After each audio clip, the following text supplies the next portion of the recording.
Congratulations! At this point, you are almost finished with your recruitment.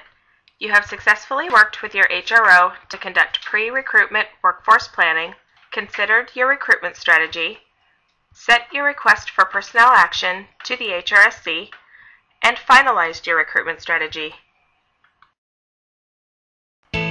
Finally, it is time to evaluate interested candidates and select the candidate who best fits your vacancy. This video provides information which is consistent with Step 5. Make your selection decision. Once your candidates have been evaluated by your HRSC consultant, you will receive your candidate certificate. To access your certificate, log on to your Chart admin account. If you do not have an account or are unsure how to request one, please work with your HRSC consultant or refer to your command instructions.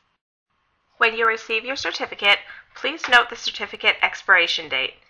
Annotate this date on your calendar and plan your evaluation strategy accordingly. Now it is time to evaluate your candidates to find who would best fit within your organization and who possesses the knowledge, skills, and abilities required for your vacancy. The first step is to review all of the candidates' resumes. When reviewing resumes, you may find it helpful to arrange them into 3 categories. Yes, meaning they are the best job fit. No, meaning they do not fit your job. And maybe, if you are unsure or undecided. If you end up with too many yes or maybe candidates, resort these again to create a manageable number of applicants to interview. Unless otherwise instructed by command policy, whether to interview or not is your decision. Regardless, you are strongly encouraged to do so, as interviewing helps to clarify the candidate's credentials or other essential job requirements, determine the candidate's soft skills, such as communication skills, friendliness, and optimism, and finally, interviewing enables your candidate to ask questions about your job vacancy or your organization to determine their fit and continued interest.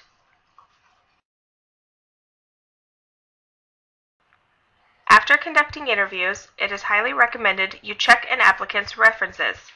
By checking references, you get the full picture of a candidate's skills, work habits, and their potential fit for your organization. As you continue to move through the evaluation process, be mindful that while you are evaluating your candidate's experience, they are also evaluating you and your organization. Do your best to ensure that their experience is a good one. You want employees who want to work for you.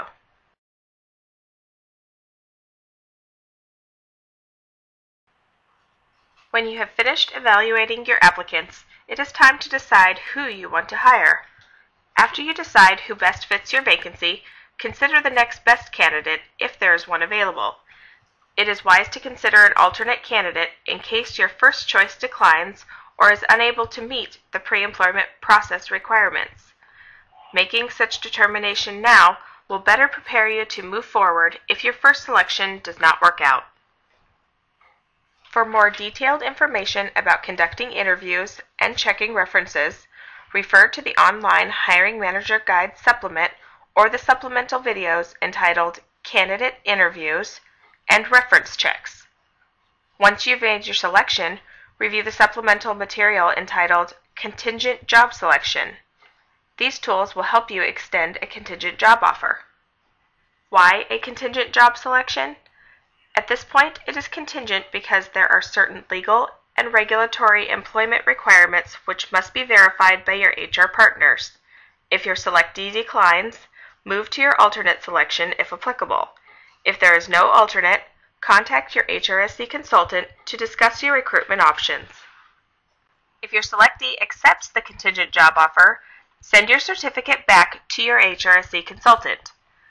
If the selectee already works for you or your department, and the new position does not have any pre-employment requirements such as physical or security clearance, check your command policy or with your HRO and determine and negotiate with the selectee the effective date of the new position, and communicate that with your HRSC consultant.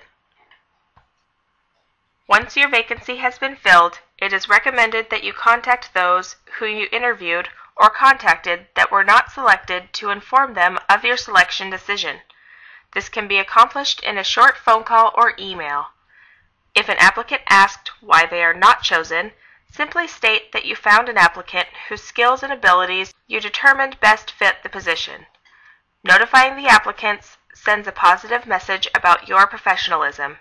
In addition, these applicants could very well be your future hire, customer, or supervisor. End the selection process for all involved on a positive note. For more information on making your selection decision, contact your HRO, your HRC consultant, or refer to the Hiring Manager Guide at https://www.donhr.navy.mil. Select Model Recruitment Program on the left pane. Select Hiring Manager Training, also on the left pane. Then select Recruitment CBP Hiring Manager Guide at the bottom of the page. From here, you will be able to access the appropriate step of the process for your recruitment. Now that you have made your selection decision, you may be asking yourself, what comes next? Assist with pre-employment processing and integrate your new hire into your organization.